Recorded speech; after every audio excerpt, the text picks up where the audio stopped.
Hello there. It's December 20th, 2022. And my name is Joe Weston, and we're here for our online global practice for reviving the global heart.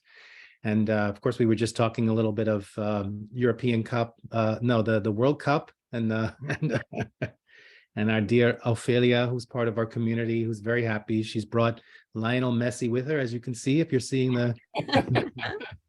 He is, I'm sure, a meditator and is concerned about the global world lasting peace.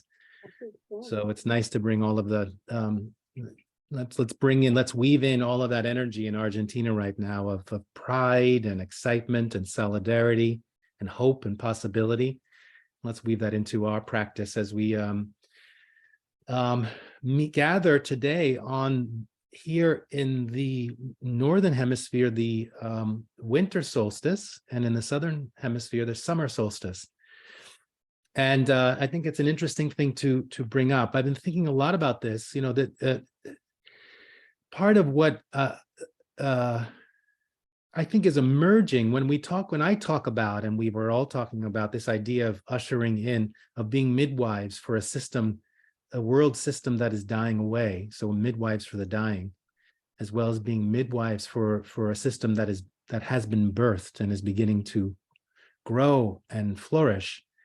That new system is, we're in this in-between place, and that's why I believe we have so much, because of the uncertainty and the anxiety and the uncomfortableness of life. That's what's causing high levels of dysregulation in our personal nervous systems and our collective nervous system, which is causing so much of the volatility and struggle and pain and polarization and opposition. And what we're seeing that reflected in economically with unprecedented disproportionate levels of income between some people and other people. And I can go on and on with the list, and that's coming from this anxiety of being in this transition place.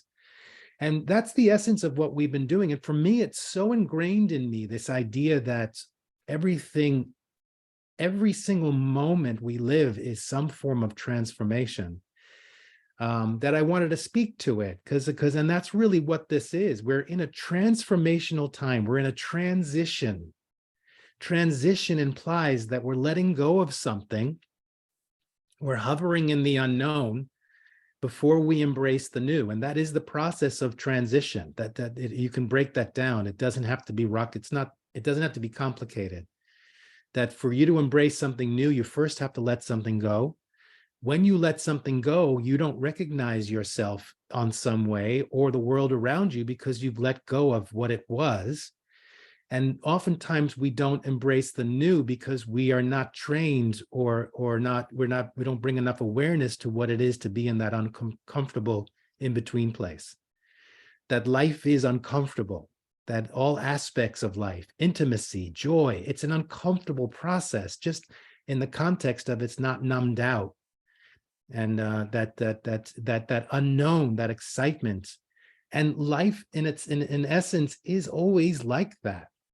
So we're hovering in this uncomfortable place, and unfortunately, it's taking a long time. But within that is letting go of this old paradigm of the linear, and embracing this the new paradigm of the evolving and the unfolding. And that, I had breakfast this morning with Cliff Kaiser, who I brought on as a guest once, who does polarity thinking. We were having a great talk, and that for him in that work, they talk a lot about how do you find the meeting point between the two polarities of the transactional and the transformational. And I love that, because that for me is 20th century leadership and the way we have dealt with each other, before that has been very transactional. And yet what I believe is what's unfolding is more natural to the planet and existence, which is the transformational. That it's an illusion almost to think that things are linear and transactional, that everything is emerging and unfolding, I bring this up because we're in the solstice, right? We're in the northern hemisphere, at least, we're in this phase of death, in a sense. It's the idea that it's the shortest day, and starting tomorrow, which is, I love this day because tomorrow it means the days are going to get longer, and that brings me so much joy. And to be able to see in the darkness, to find that light of hope, is the essence of what I think this work is we're doing. Fierce hope of being able to see that it's a natural, death is a natural process for life, and that it is a cycle, and that the image of a line is not accurate to our experience of reality, but more a lotus, an unfolding, a flower. And it's a paradigm shift to be able to step into that. And I just want to bring that up. The breath is that. That's why I think so many traditions ask you to focus on the breath, not because it's it's part of your physical body. There's many reasons why you do it, but one of it is to just remember the great deep teaching in it, that every breath is birthed, it has its high moment, and then it dies, in a sense, before the new breath is born.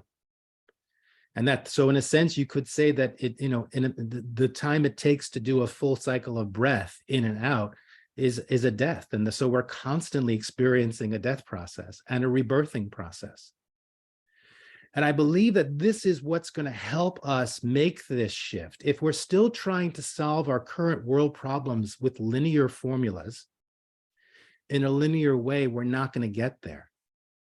And the more of us that can trust that in the stillness and in the dark place of the unknown, that's where the new solutions are emerging.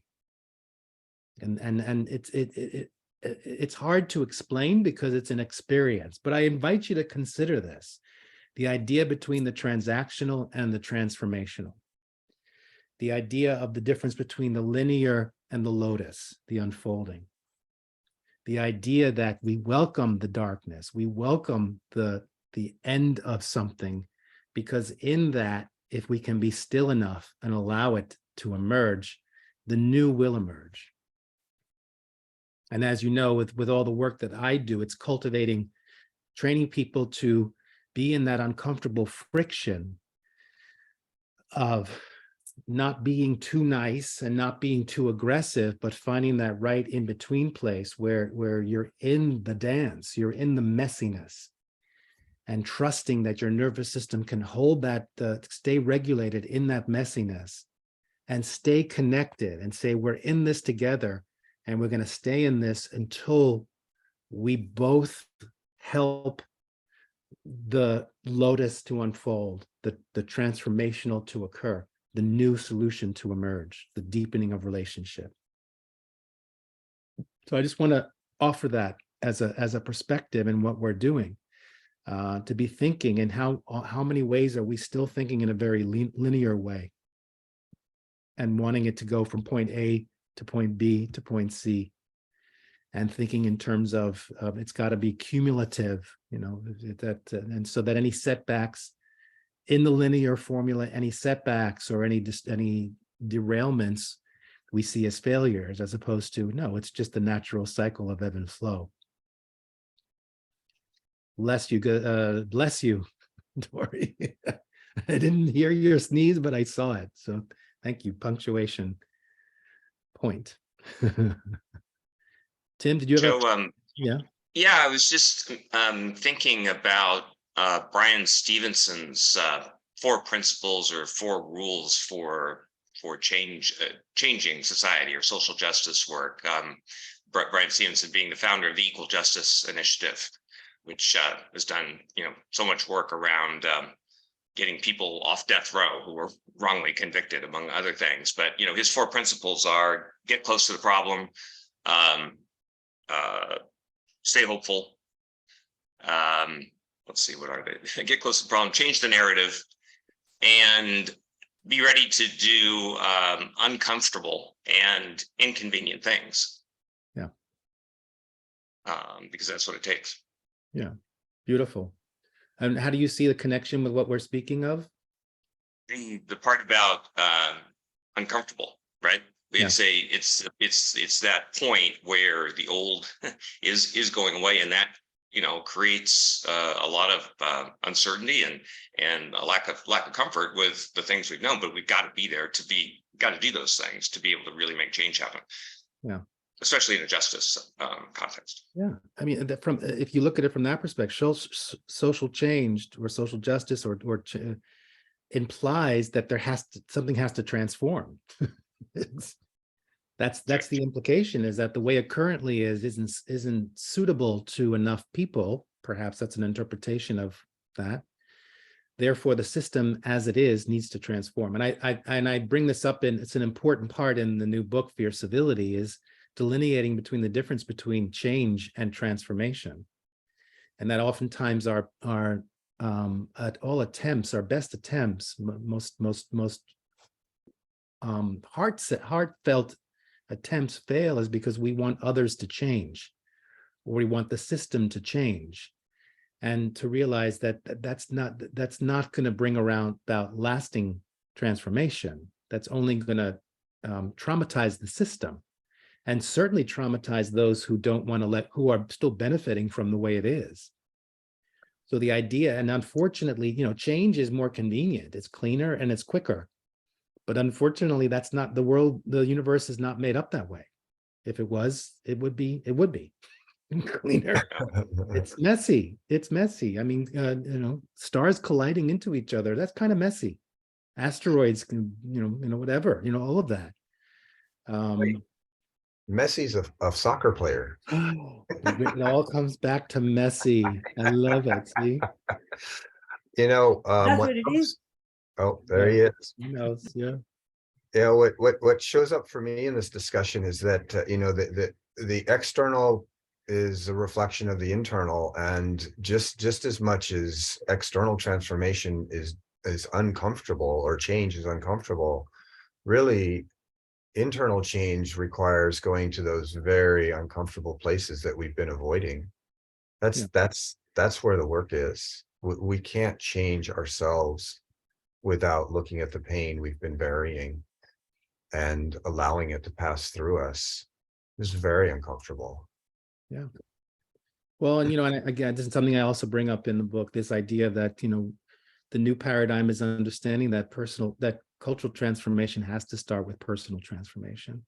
Yeah. And that are great examples of people who have brought about cultural transformation had spiritual practices. They had, I always say Nelson Mandela. I mean, he spent 25 years in prison. I mean, he had to be doing some level of contemplation and meditation. He had to go, that must have been an uncomfortable process for him.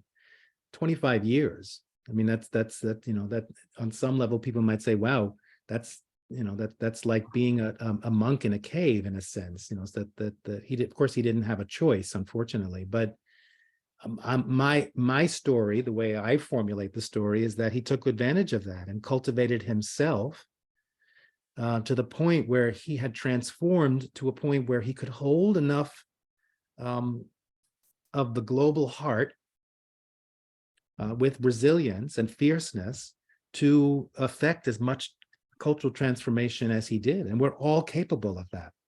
So I appreciate you bringing that in, Keith, that it starts with our own process and unfolding. Yeah. Yeah. So I want to offer that on this solstice, this idea of, we're afraid of the darkness in a sense, and to see that the darkness is an opportunity to see deeper levels of light. And in fact, the darker it is, the more we can see light, find the light, and find the internal light. And how can we interpret that into our everyday encounters? How do we, I'm getting clearer that this is a way to look at the work, the respectful confrontation work and the fierce civility work. And in fact, I'm going to be co-leading a workshop with this organization in Canada. It's an hour-long workshop, and the title of it is Transforming Hardship into Healing. And it's about helping people in the healthcare healthcare providers and people who, family members who support people who are dying, who have illnesses. And how do you deal with the messiness of that and the fear of all the fear and the anxiety, and turn that into healing, those hardships. And imagine if every encounter, every time you go to the supermarket, every time you're engaging with people, that's in our practice, that it's an opportunity for something to emerge that doesn't even exist yet. And there's a potential for transformation, not only for yourself, but for others. Right, Willie? Willie knows. All right, so let's do our practice.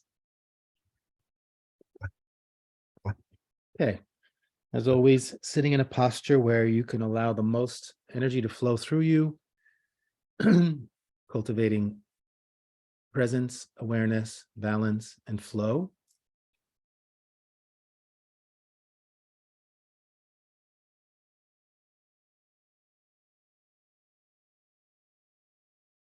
Where your spine is straight without being rigid, creating space between your vertebrae, elongating from the back of your neck so you tuck in your chin a little bit.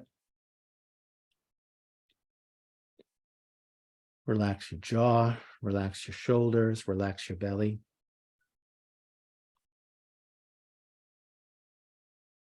Power sit.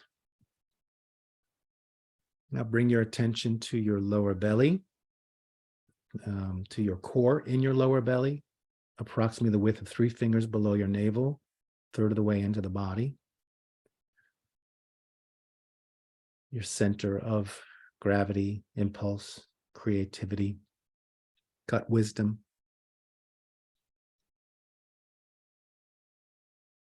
awareness. And in fact, take a moment to really focus that this is where the unfolding starts and ends.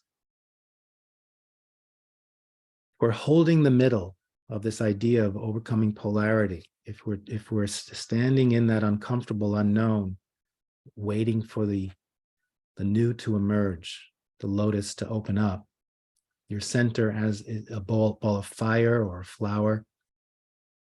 It's this stillness, this standing in this awareness and presence without doing or thinking or saying anything is where the transformation takes place. So the importance of the core, of understanding that, holding that center.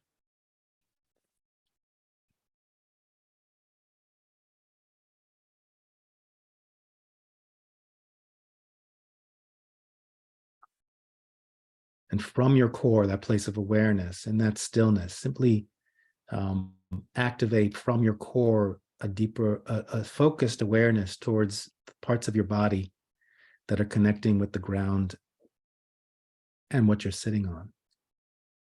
It's from that stillness, it's from that simply being that you activate this thought or this awareness of, I want to connect with my contact points. Because I want to feel the stability under me, reminding myself that at all times I am held. I have support.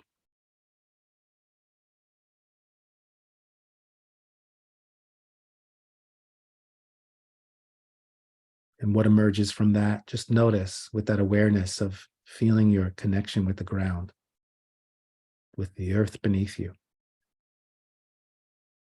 What can unfold out of that?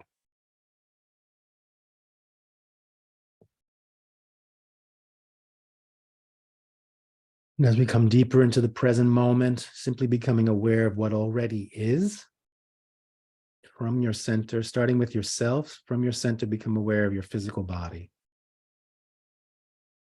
And let it all emerge. You don't have to make anything happen. From that place of stillness and awareness.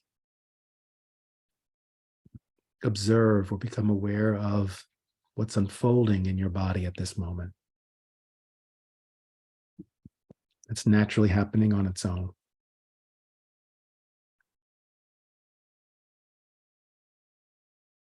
No need to change anything, manipulate it, run away from it. Simply be in relationship with it, present to it.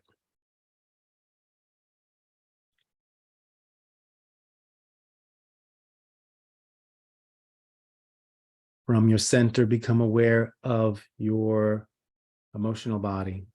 In the same way, simply from your center, notice what unfolds, what reveals itself.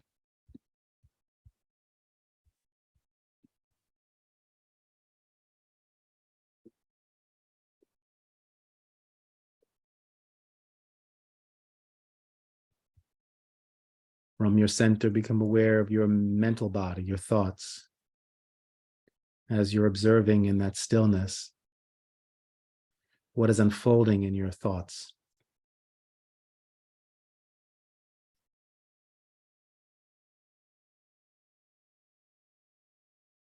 Maintaining connection with your core as a way of connecting with that presence and awareness, the unfolding.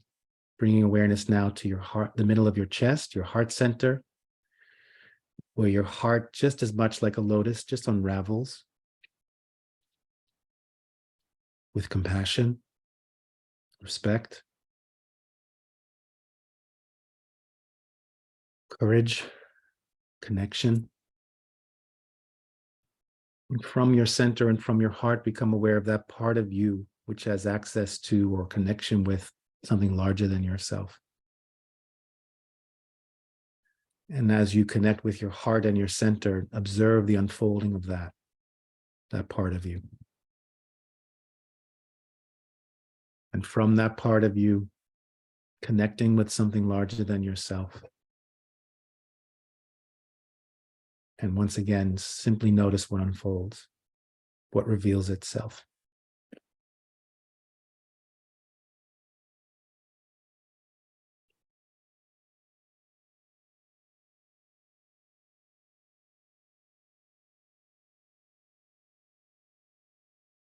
With this awareness of self, let that now even resonate and unfold more to fill your personal space out towards your personal boundaries in all directions.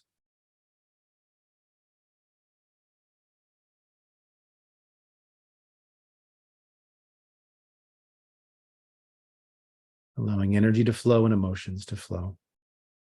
And with this awareness of self in this present moment, deep from your center and your heart, take a full breath in through your nose, out through your nose, out through your mouth. Sorry. With this awareness of self from your center and from your heart, become aware of your surroundings. Once again, from that place of stillness and awareness, notice what unfolds as you engage and connect with your surroundings. What reveals itself to you.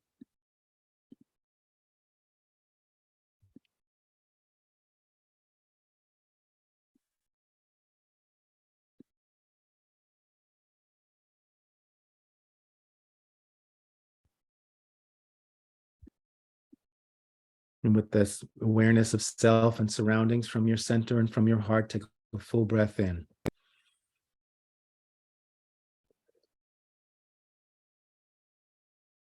Expanding your awareness of this present moment from your center and from your heart, become aware of those in this meditation circle.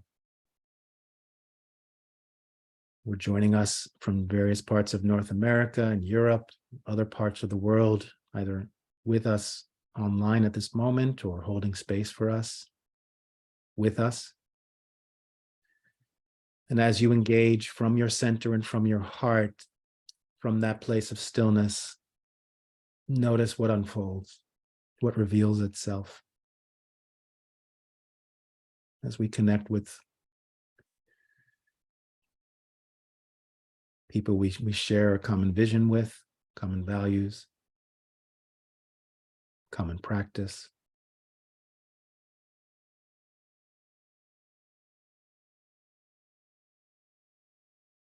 Continuing to open to the unfolding,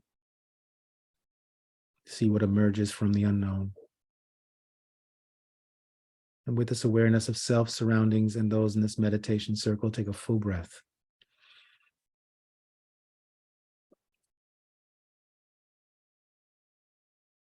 Expanding our heart capacity.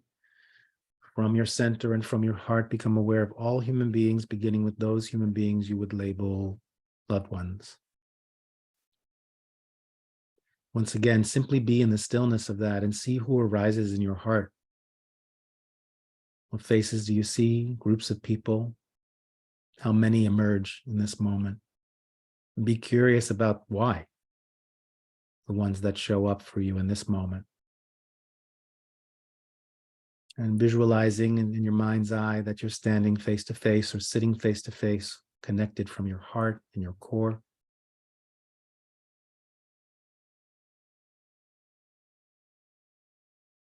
And just be open to the unfolding. What could unfold in this encounter? What's possible?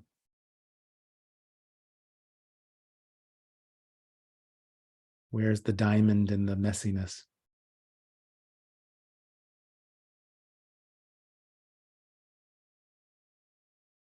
And from your center and from your heart, become aware of those human beings you would label stranger. And who arises in your heart? What faces do you see? Groups of people. How many can you hold in your heart right now?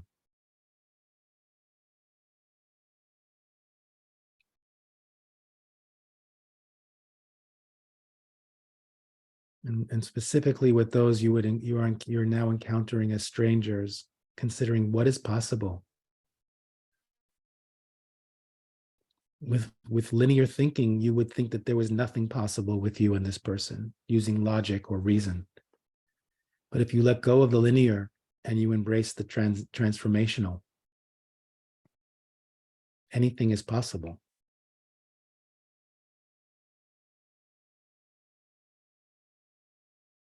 If you allow it to unfold.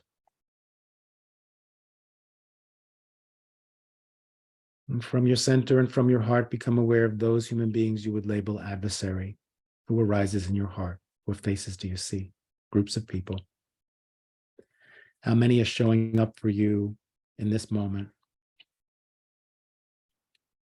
And can you stand in the heat of that tension possible of from your heart and your core connecting with the heart and the core of those you would label adversaries?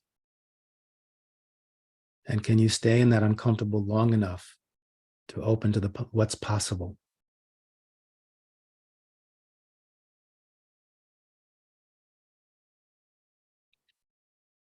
From the darkness, seeing if there a light can emerge.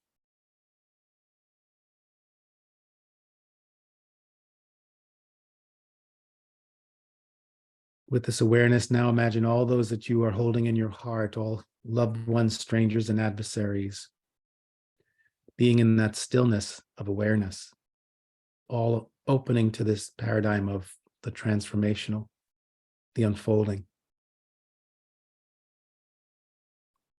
as we engage with all creatures on this planet and with the planet itself.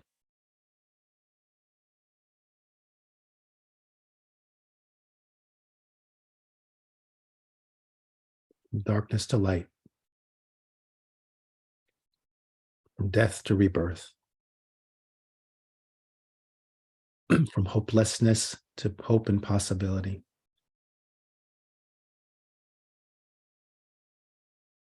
Allowing energy to flow and emotions to flow. And with this image in your heart, and with this awareness, take a breath, deep breath.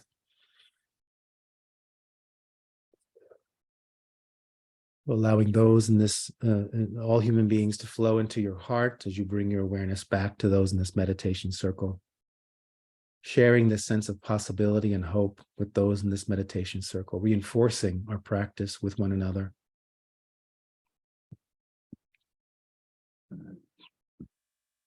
Allowing those in this meditation circle to flow into your heart as you bring your awareness back to your surroundings, anchoring this back into your world.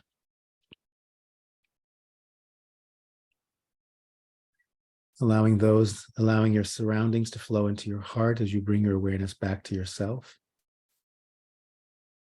And in this moment, from your center and from your heart, connecting with yourself and seeing if you can allow any patterns of linear thinking, of logic and reason in this moment to just melt away, to re-engage and reconnect with yourself from a place of the unfolding, transformational possibility.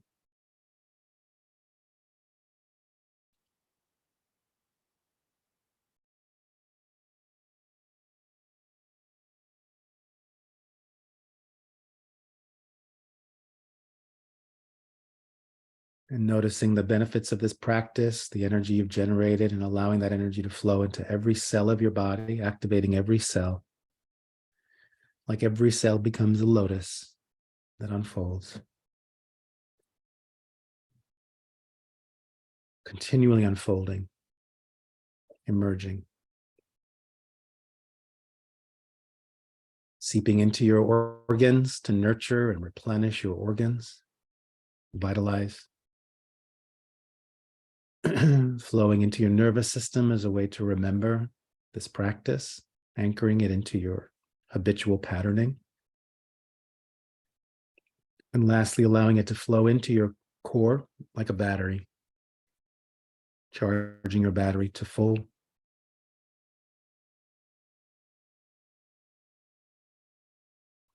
And as a way to close this practice, let's take one final breath.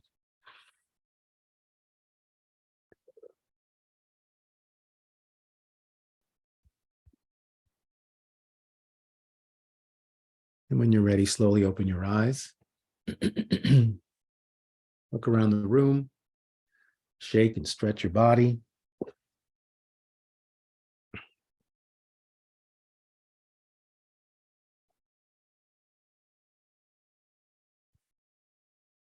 So as always, we started with a motivation. We did our practice. Now we have a moment to reflect. Who would like to share somewhere? I love the dialogue we've already had. I really appreciate when that happens, when you all jump in and share. So here's another moment for that, if you're feeling compelled.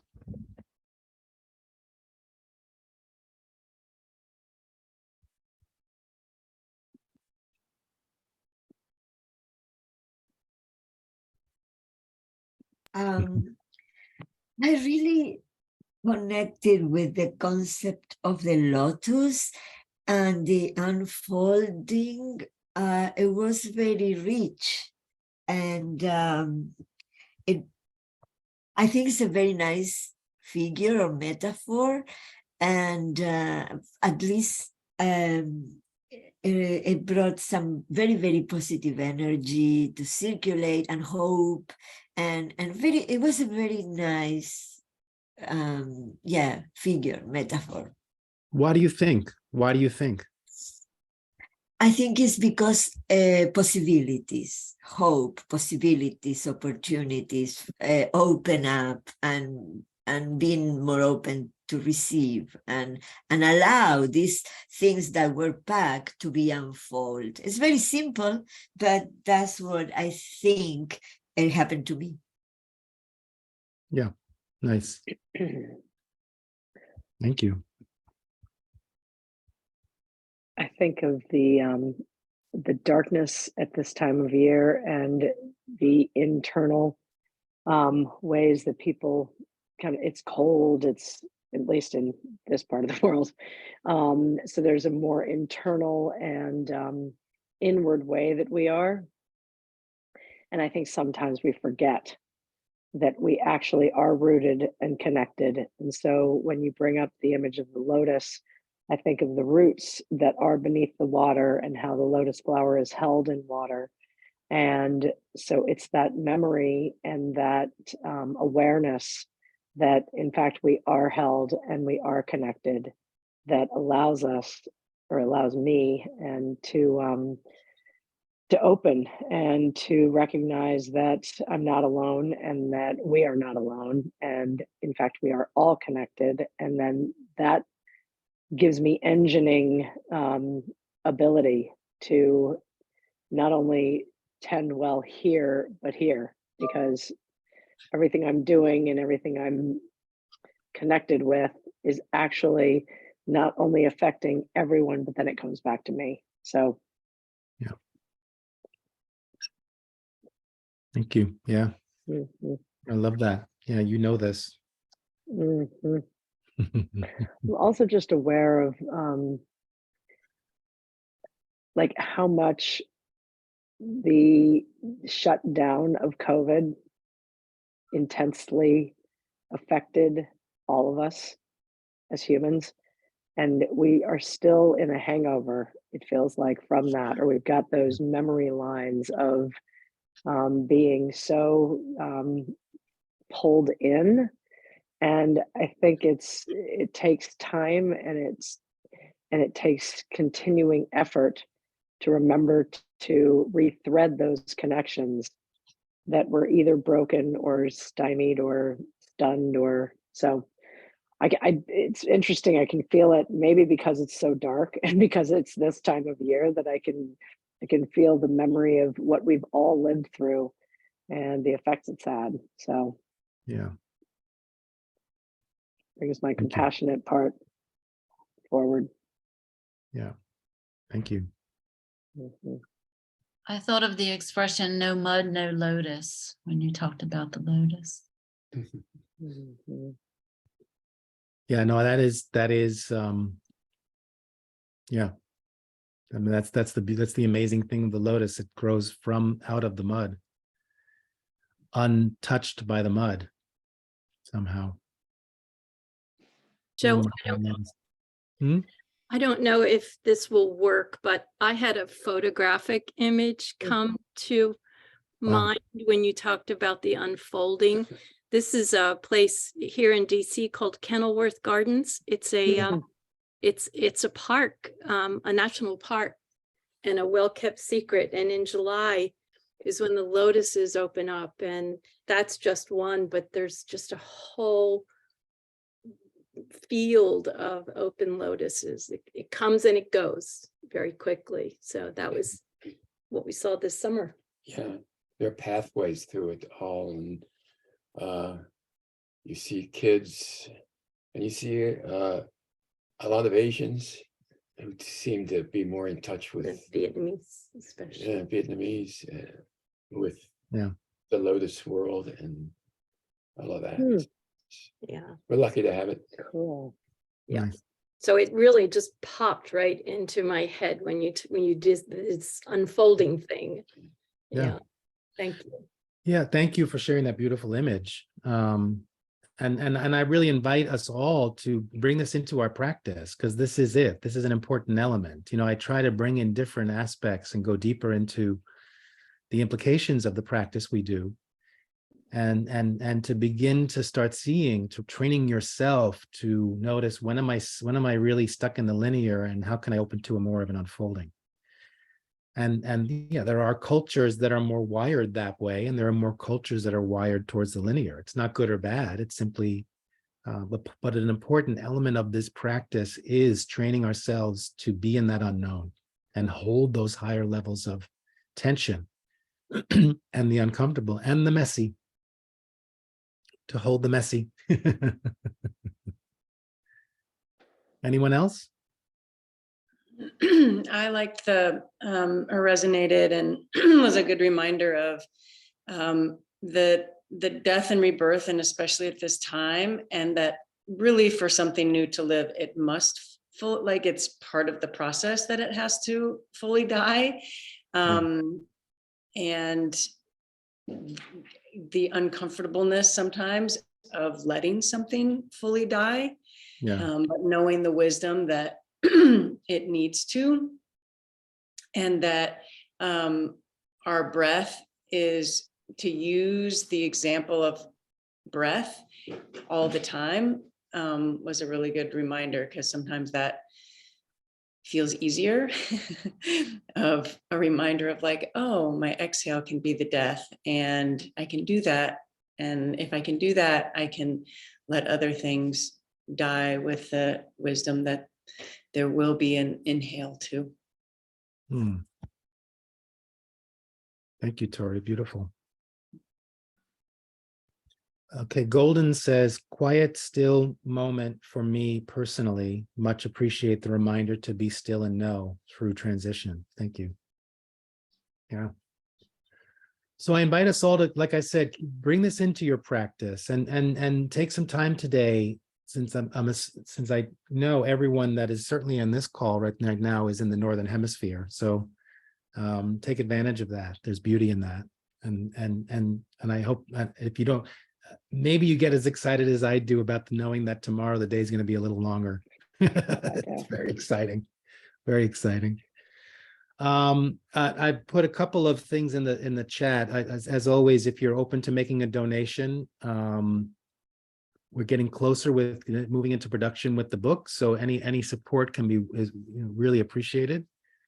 May have some requests for you in terms of helping to spread the word about the book as we get closer. There's a few events that we're doing, but one I did, this event that I have here is a link to the Transforming Hardship into Healing. I believe it's a free event if you want to join. It's in January 18th. So click the Eventbrite and you'll see, and I'll mention a couple of other events we're doing in New Jersey with Lisa Sandhusen, who some of you know, which will be really fun if you're in the New Jersey area, New York, New Jersey area. Yes, and so to dedicate our energy. So if you may, coming into a vulnerable place, to use this to honor those who have recently passed. May they find their light as they pass. I think Golden, I'm bringing in Golden's father. I believe his name was Tommy. Honoring him, that the energies that we generate for those who have recently passed or are on their way transitioning out, particularly Lindsay St. Clair